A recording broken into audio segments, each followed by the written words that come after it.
Morning, everyone. We're going to go ahead and get started with our special meeting for a request for cancellation of taxes. Today's date is March 12th. The time is 11 a.m. In attendance are Commissioners Eberline, Duncan, and Matari. I'm going to call this meeting to order.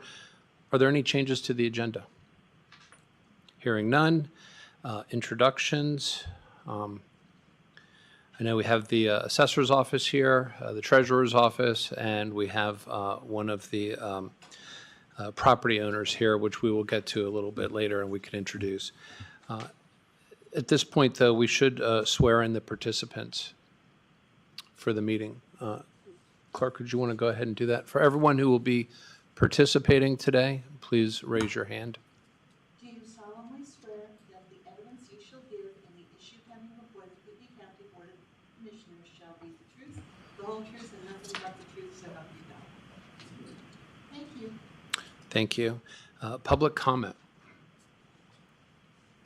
Hearing none. First item is a request for adjustment 2022 timber exemption for AIN 253885, and this is Howard and with the Board of Commissioners.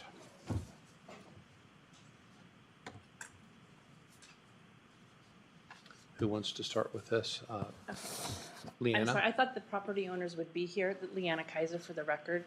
In your packet, you have a timeline summary. At the top, it says the property name and the property owner's name. I don't know if anybody from the assessor's office was planning to address this issue. This is a property that had a timber exemption. After 15 years, they were asked to fill out an update form to send into the assessor's office. They misunderstood the instructions on the form and they did not submit the form stating that it said that they didn't have to do anything. So they had several people look at it. They determined there was no information needed to be provided to the assessor's office. And so their timber exemption was removed in 22. Then they filed a Board of Equalization appeal to have their timber exemption put back on their property. The Board of Equalization heard that appeal and denied that. So they then went ahead and filled out the paperwork, submitted their timber exemption, and their timber exemption was put on the property for 23 and 24. And now they're asking for the commissioners to go back and put that exemption back on for 22. Any questions? Any idea why they didn't include 22 with their 23 and 24 request? Just by chance? No. I do not know. Okay. Yeah, Commissioners, Dyson Savage, just wanted to weigh in really quick. In your packet, as I went over with Leanna, there is a letter from us. It's an AS-33 form. That is a second attempt to reach the property owner and get them to fill out a forest management plan. The letter clearly indicates that if they don't fill out a forest management plan and get it back to us, the exemption will fall off, and that's dated November 22nd of 2021. Thank you. What do you think? This went through BOE and was denied. We can't help if they ignore what the letter says or misunderstand what they say. So I don't think it's appropriate to reinstate the exemption for 3 years ago. Commissioner Eberline? I concur. Okay, I'll take a motion. I move that we deny the request for adjustment for the 2022 timber exemption on AIN 253885. Second. Commissioner Eberline? Aye. Commissioner Walter? Aye. Chair Petrelli? Aye, motion carries. Next up, item 2, request for Adjustment-Casualty loss, AIN 188354. And I want to hopefully pronounce the name correctly, Taormina. And Leanna, did you want to discuss this? I can also do this. I believe Dyson may have some information on this one also.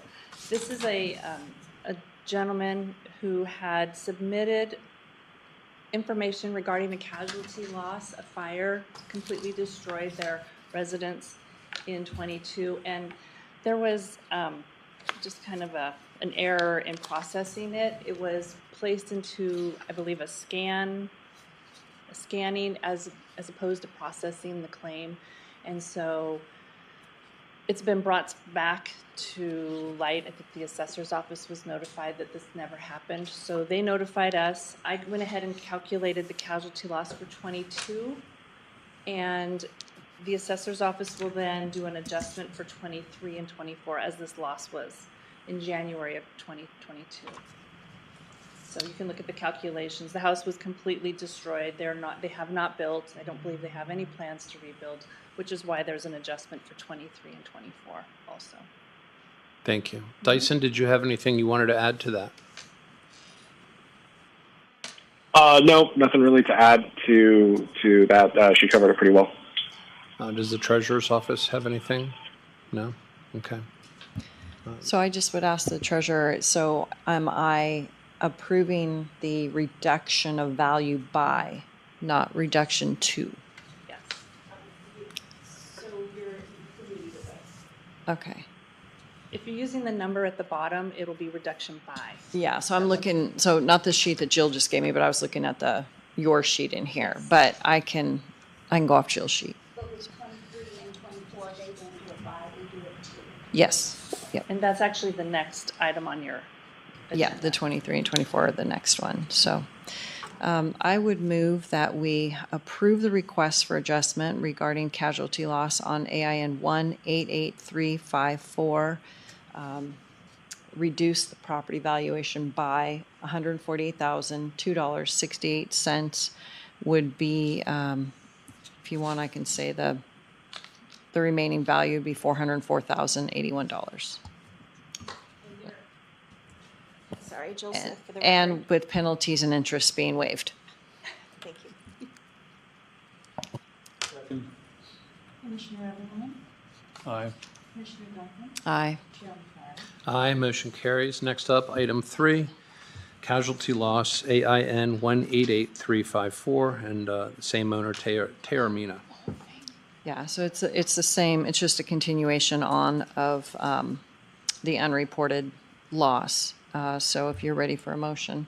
I'm ready for a motion. All right, so for tax year 2023, I move that we reduce the value to $405,954. Second. Commissioner Everline, Aye. Commissioner Duncan, Aye. Chairman Farr. Aye, motion carries. And then for for tax year 24, I move that we reduce the value to $339,954. Second. Commissioner Everline, Aye. Commissioner Duncan, Aye. Chairman Farr. Aye, motion carries. On to item 4, request for adjustment, AIN 224829. This is Dave and Debbie Ventures LLC. And I believe we have the property owners here. So you can come on up to the table and just hit the button on your microphone so that the light is green.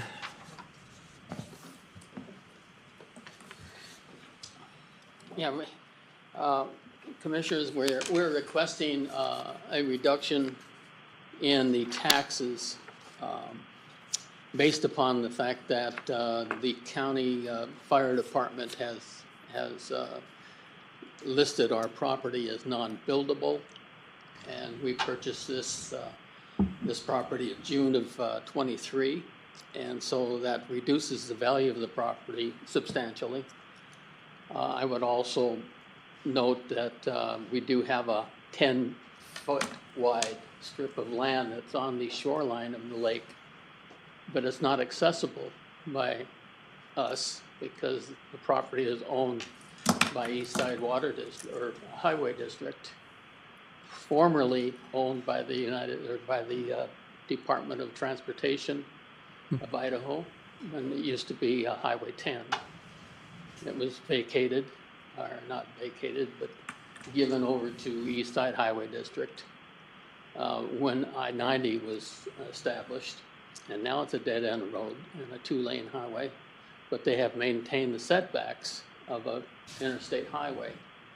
So that also reduces the value of the land because you can't get to it. I've talked to the Department of Lands. I've talked to Department of Transportation, and I've talked to East Side Highway District, and they all tell me that there's nothing they can do about it because they don't know how to give back what was eminent domain, give it back to the public that was taken from back in 1940. So we've got issues with the land, and in the meantime, I'm paying a higher tax on a higher dollar amount. And I have talked with the assessor's office, and they have reduced it, but only for future. And I ask that it comes back to either when I purchased the property at the very least November 20 or 30th of 2023, when the fire marshal declared it unbuildable. And they took our permits away when we were getting ready to build. So we're experiencing a lot of other costs also. Sure. Okay. Thank you. The assessor's office, anything that you wanted to add to that? Commissioners, Bela Kovacs, County Assessor for the record. I'd like to have a point of clarification. My request to the board is to clarify what statute are you operating under when you consider this request? What's the governing statute? 31. It's not the hardship one. It's the other one where I can cancel taxes for any legal reason. So that would be, to my understanding, that would be 63-1303. I believe so. Cancellation of taxes. And to my understanding, that's a matter that's entirely under the board's discretion. Correct. And so if we could consider this, there's segment this up into a variety of topics here. As far as the present value for 2025, the property owner has come into our office, has met with our appraiser. Our appraiser has reviewed the matter and has made a determination in our office that for this year we will adjust the value. And that's based upon the letter that was received that is now a matter of record. As far as, and I believe that this property owner is making a request that's retroactive as well. At least that's my understanding from reading their letter. And I believe that's an entirely separate matter. And again, that goes to the board's discretion. I do recall being informed on a prior occasion, not this event specifically, by legal counsel that represents the board, that in past, when the property owner has made the property tax payment, it's rather difficult to argue retroactively that it is a hardship and that those taxes should be canceled retroactively when that payment has already been made. But again, that is a matter that's entirely up to the Board of County Commissioners and their discretion. The assessor has no dog in that fight, so to speak. And then the last point that I'd like to clarify is that the documents that were submitted to us makes a number of allegations against the prior administration of the assessor's office. That's one of the reasons why I'm here. I took particular note and paid close attention to that and looked into the history and the details. We have, this whole area is kind of convoluted as far as the record in terms of property, lots, and the misnumbering. There's a lot of history behind that. But I believe the statements that are made in this letter that there was some wrongdoing on the prior administration of the assessor's office is not an accurate statement, and I'd like to offset that record. And I've asked legal counsel to attend here as well to speak to the legalities of the issue, if in fact they do come up. And at this point, I will yield back. Well, I don't have Braden Civil Deputy Prosecutor for the record.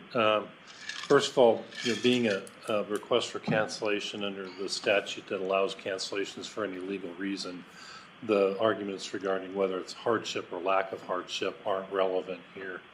The next issue is I don't believe that the appellants in their written request did make some legal arguments. The assessor cannot and did not ever negate or terminate any easements. They don't have the authority to do that. So whatever easements are there. If they're not there, they're not there. The other thing, so you could, within your discretion, which Mr. Kovacs correctly indicated is the standard here, you could cancel taxes in the amount, an amount equal to what the difference in valuation would be for 23 and 24, based on the appellant's request. Again, that's within your sound discretion. And I think that's pretty much what thanks, Leila.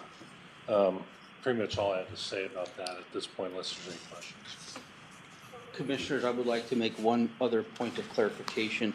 When I did review the history, and when I say history, I mean the records that we have, which are not necessarily recorded documents. They're just files and notes in our system. We called it paperclip, and now it's on base. I looked at the history in some of the records on the nearby parcels, the surrounding parcels, and on some of those parcels, there's documents where we have noted the topography of this parcel. It's actually referenced in historical documents on other parcels. It's simply a matter of due diligence for any prospective buyer to come in and conduct their investigations and determine whether or not it's buildable based upon the site as it presents itself to the buyer. These are all discoverable issues. And so I did see a history there where our office, prior administration, has taken this into consideration, has offset the values in prior years. But the question of whether or not a lot is buildable is subjective. A lot could be buildable if the structure that's built on it is built adjacent to the road, and the structure of the house pretty much sits on stilts. We've all seen properties like that in and around Kootenai County that are lakeside properties and view properties. So that's a subjective thing, but the fact is, historically, this county has considered when there's a document of record where a permit has been denied, which is the case here, that we've taken that into consideration and have offset the values, and that's why we did that in this year for 2025. Does anyone up here have a question? I do. Go ahead. Just related to the adjustment of the property value for 2025. Was this something that both the property owner and the assessor's office agreed on, or was this what the assessor's office said that we're willing to do? My understanding, and I was not party to the conversation, my understanding is that the property owner came in, discussed the matter with, I think, one, possibly two appraisers, and based upon the information and bringing this letter to the attention of our appraiser, I believe, said to the property owner that they would be willing to adjust the value to that level. At that point in time, that conversation had not been brought to me. I have not approved it. I don't know that I would disagree with it. I do think that in the future, any appraiser probably should not be making unilateral decisions, and we should at least consult on it. But I will not disagree with that. Do you have any, Dave, do you have any comments regarding the assessor's assessment of the property for 2025? Well, that was one of the issues I had, but I figured, well, it is what it is because I own the property, so I have to deal with the assessor's office on a long-term basis. But I disagreed with the valuation of the 10-foot by 300-foot piece of property that I own on the lakeside. They valued that at $275,000, and yet it's inaccessible by land. Unless you can walk over a cliff, you're in shape. So yeah, you can get there by water, but you can't get there by land. Okay, so you can get there by water. Yeah. Okay. Commissioners, Dave Ferguson here. Can I offer just some comments? Yes. Yes. Okay, thanks. So valuation every year, as you know, is typically handled by the Board of Equalization. So if there's a market adjustment that needs to be made, that appeal would be made to the Board of Equalization. That's not the Board of Equalization is not meeting today. So tax cancellations there's two code sections. 631302 allows cancellations for reasons like double payment of taxes or where there's a mistake made on the part of the county. And then 63711, Idaho Code 63711, allows cancellation of taxes for two reasons, where there's a casualty loss or where there's an undue hardship. So to go back to a prior year where a valuation was not challenged by the BOE, you're really looking at cancellation, and it has to be for one of those reasons. A mistake on the part of the county, double payment of taxes, casualty loss, or an undue hardship. So the board will have to decide whether this case meets any of those requirements. Thank you. Troy, did you want to add more? Or James. Or, I'm sorry. James Lavish for the assessor. I was going to speak to the access to the lake, but according to Dave, that's part of the valuation process, and that's a BOE issue. Okay. So I don't know if you want to know about it, but I'm here if you have questions. Go ahead, Assessor. Commissioners, Assessor Kovacs, I'd like to clarify also, in addition to what your council has opined, for the year 2025, the values are within the control of the assessor until the first Monday of June, and we are still in process of setting those values. So I don't believe that value adjustment would be subject to board approval. It's now presently in the hands of the assessor. And it's not on our agenda. We're not meeting of BOE. Clarify that. Yeah, unfortunately, it's just all tied together. So we're getting in my opinion, and you can say this, we're getting the information on the 2025 assessment so we can make a determination on the 2024. At least that's where I saw you going. Well, I was just trying to understand, because clearly there's a recognition that there's an adjustment to be made. And so then the question is, did we make a mistake by not taking into account that information previously? And that's really what I'm, trying to identify here on this. It's a very complicated situation, apparently. Does any commissioner up here have any thoughts on this? And Well, I don't know that. Commissioner, can I just jump in again for a second? yes. For the owner to challenge, I agree, first of all, with what Assessor Kovacs said after I made my statements with regard to the year 25. For prior years, to challenge market value, that should have been done at the BOE. To try to unpack a prior year that was already set in value, there has to be an undue hardship or a casualty loss to cancel the tax. So I want to make sure that the board isn't kind of mixing up valuation assessment, which normally is handled by the BOE, and whether or not there's a hardship to cancel taxes here. That's really what's before the board today, is whether or not there's a hardship that requires, or in the board's discretion, would allow the board to move forward and cancel taxes all the way back to 2022. Understood. Sure. And then my question for you, Dave, is hardship. It does not have to be financial, correct? Can be other hardship? Well, it does. I mean, no, it needs to be an undue financial hardship. That's really what that section means. Yeah. And Commissioners, If we could just real quick, the way that I'm hearing this, and if there's a commissioner up here that disagrees, is that we're really limited to what we can do on this particular property. And in this particular situation, it doesn't seem like there is anything that we can do because there was no challenge to the valuation prior. And so as a result of that, by statute, we're confined. That's correct, Commissioner. Cancellation of taxes is not another opportunity to take a second or third bite at the apple to challenge valuation. That's done at the BOE. And then if the owner is not happy with the decision of the BOE, he can always appeal to the State Board of Tax Appeals or file a district court action. Cancellation of taxes after that fact is very specific to hardship, casualty loss, or a mistake or double payment of taxes. Understood. and Commissioner, I was going to make one more clarification. 63711, which is the hardship cancellation. I believe, and Dave, we don't have a computer that's handy in front of us right now that's workable, but perhaps you could confirm this. My recollection is that hardship runs from the second Monday of July through the end of the year. I believe there's another statute for hardship, and I believe that's 63602 AA, which I believe that runs in the first half of the year. But we're talking about prior years, so. Well, yeah, I don't want you to mix up casualty and hardship. If there's an undue financial burden placed on the taxpayer, he can always ask for a cancellation of the tax. Yeah.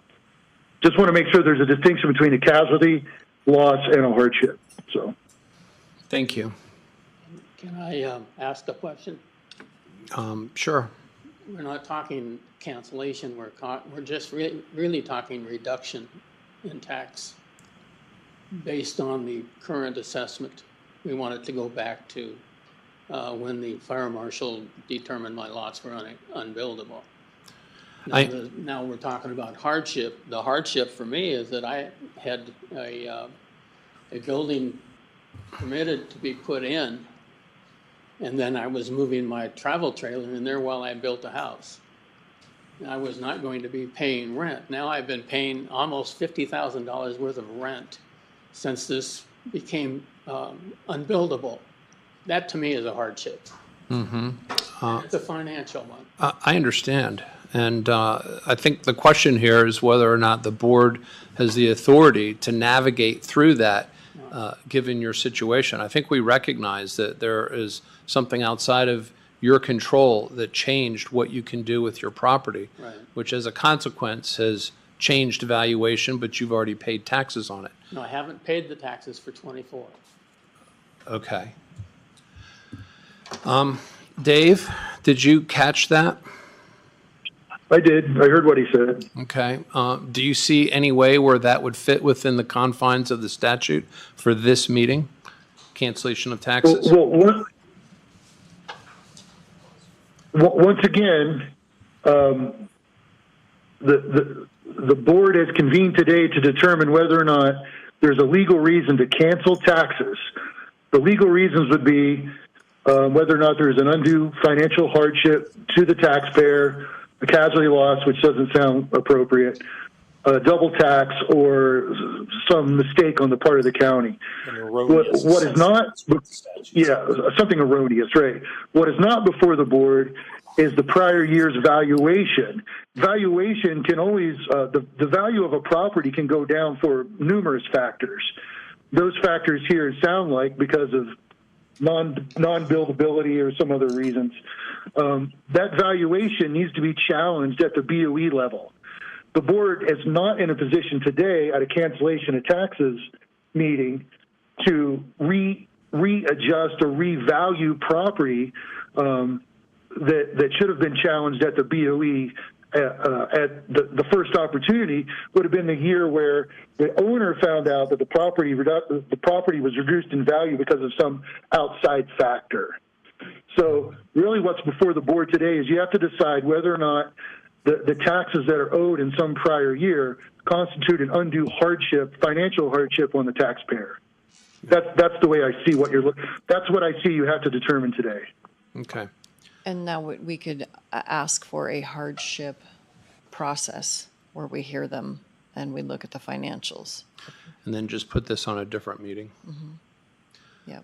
The question, though, is that would there be an actual, yes, there's an expense, but would it put them into a situation where they're financially? Correct. Yeah. That's where the actual hardship process vets that out. Yeah, so that would be the option that we would have for you is if you wanted to go through the hardship process.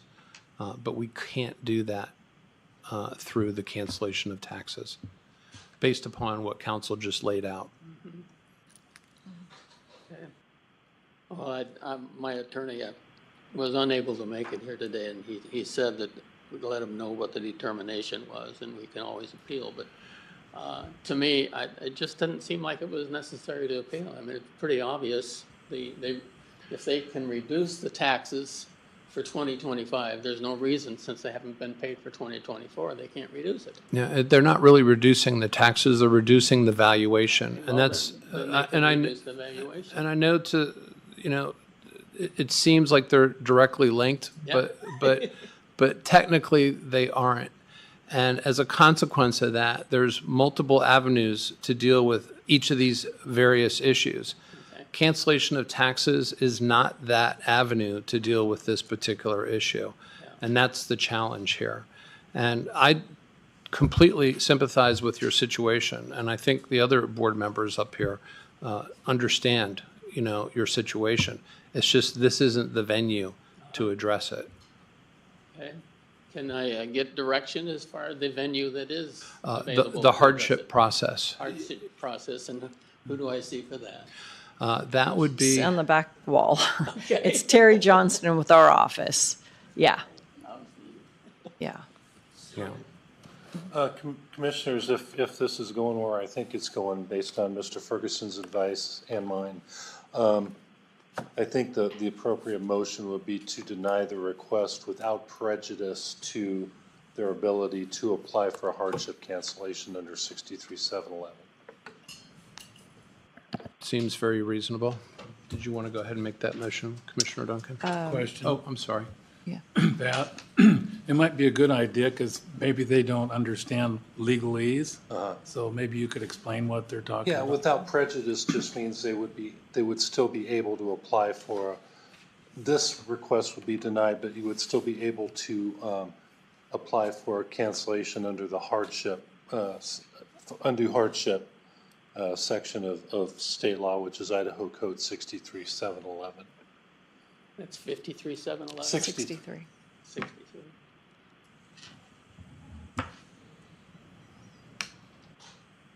Okay, why don't you go ahead and make your motion? Was that understandable?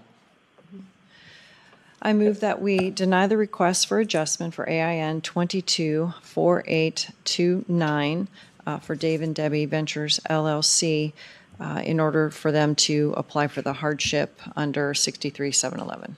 Without prejudice. Yes. Second. Commissioner Eberline? Aye. Commissioner Duncan? Aye. Chairman Sally? Aye, motion carries. So you at least have an idea of where you can go next.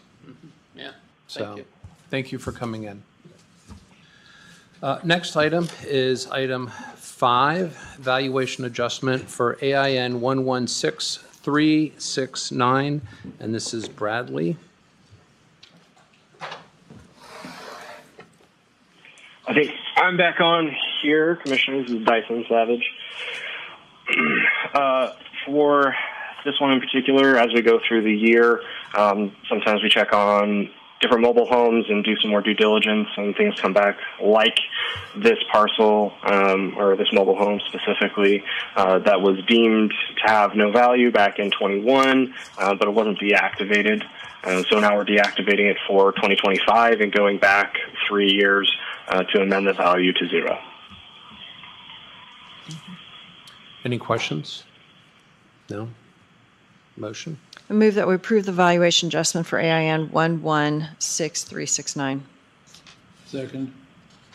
Commissioner Eberline? Aye. Commissioner Duncan? Aye. Chairman Sally? Aye, motion carries. Next up is a valuation adjustment for AIN 341004, Landskov and Clermont. Yes, this is due to putting on an improvement before it was completed. So the property has a couple of improvements going in, and one was completed, but the actual dwelling wasn't completed as of yet. But they were linked together, so we had to.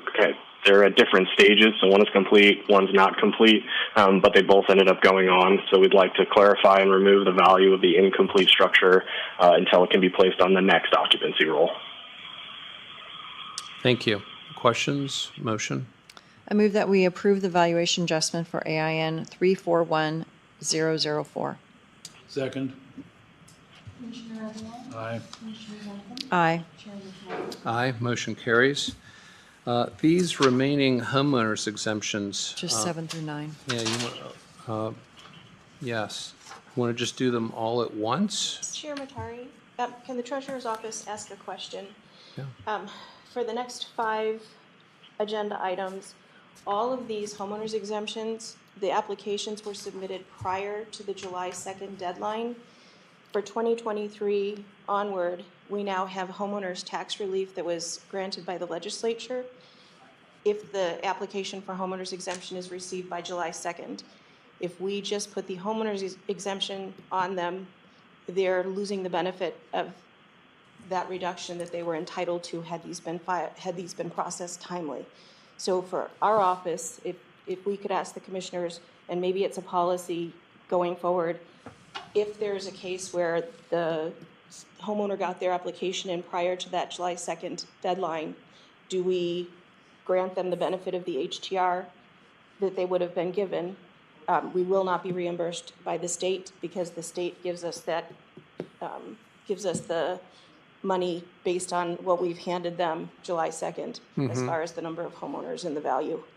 Thoughts? That because that's a mistake on the county's part? Yes. And how much are we talking about? Depending on the value of the house, we see between $200 and $500, on average, somewhere between like probably $300 and $500 per year in reduction.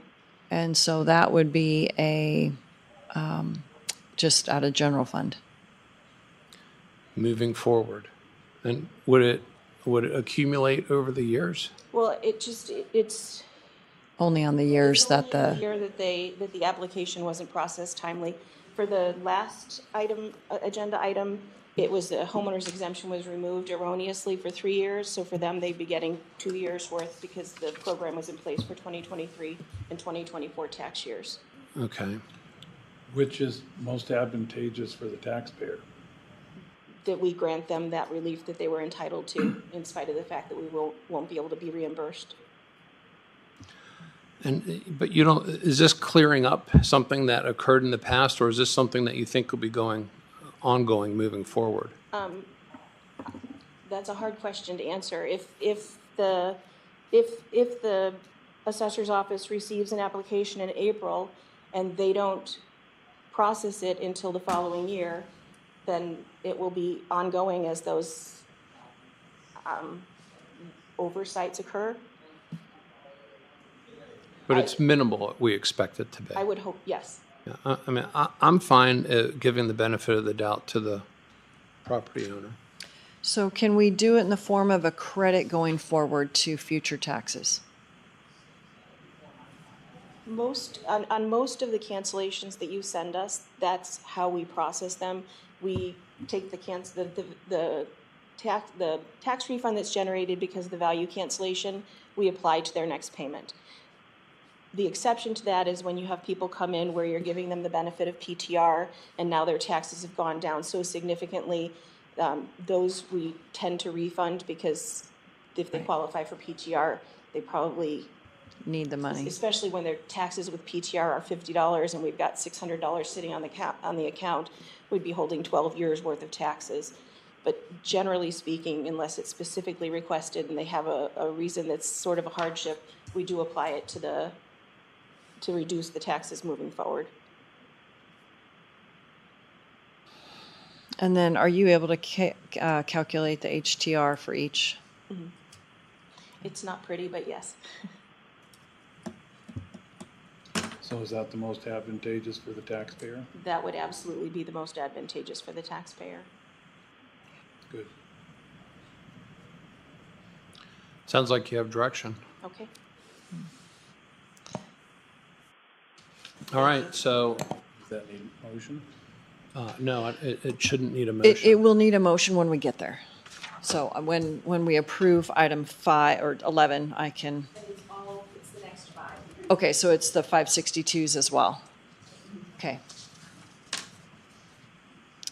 If I can that just all at ask, once? Dave Ferguson, do you have any heartburn with that? No, that sounds appropriate. Thank you. All right, so we'll go through 7 through 9 first.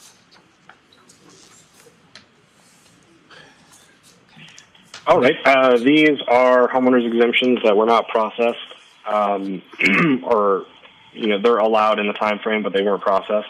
This is something we're going to follow up on with our mobile homes division, as these are all mobile homes. We ideally wouldn't like to be processing these in March, so that's a follow-up that we're going to be doing internally at the assessor's office. But there's a variety of reasons for the following homeowners exemptions.